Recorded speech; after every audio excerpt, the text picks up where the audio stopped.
Lo avevano detto, lo avevano scritto, avevano inviato dal 2000 documentazioni e richieste di indagine ai magistrati, ma nessuno aveva dato loro peso. Il Codacons, l'associazione consumatori, si erano subito opposti al MOSE, evidenziandone i vizi e difetti. Oggi, a fronte di quanto venuto prepotentemente a galla, promuovono una vera e propria azione civile, una sorta di class action dei cittadini, due i profili, in primo luogo quello del danno all'immagine. L'immagine di Venezia e dei veneziani risulta gravemente compromessa a livello nazionale e internazionale, e poi c'è il danno economico. Poi sono stato danneggiato perché i oltre 2.000 miliardi che in più ha percepito rispetto a quanto dato a Venezia in questi ultimi anni, dal 2006 a oggi, sono praticamente la figura plastica del danno subito dai veneziani.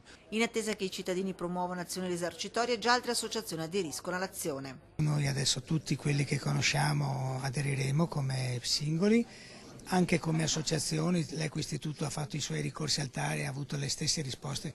Intanto ieri il Codacons è andato in procura. Ho presentato ieri a Venezia in procura una denuncia per chiedere di essere riconosciuto parte lesa e abbiamo chiesto contemporaneamente anche il sequestro di tutti i cantieri in maniera tale che non si sprecino altri denari. Chiesto al magistrato penale di sospendere dalle funzioni pubbliche tutti coloro che ne hanno avuto in questa vicenda e per evitare una situazione d'impasse si chiede un commissario. La nomina di Cantone, che adesso in questo momento è il simbolo a quale ci riferiamo perché si volti pagina, perché lui prende in mano direttamente questa vicenda. Codacons che è pronto infine ad osteggiare la Costituzione dello Stato a parte civile sulla vicenda MOSE. Per l'associazione consumatori e il suo presidente Carlo Rienzi, proprio lo Stato è il maggior responsabile di questa vicenda con le delibere sull'impatto ambientale dei ministeri dell'ambiente e i beni culturali.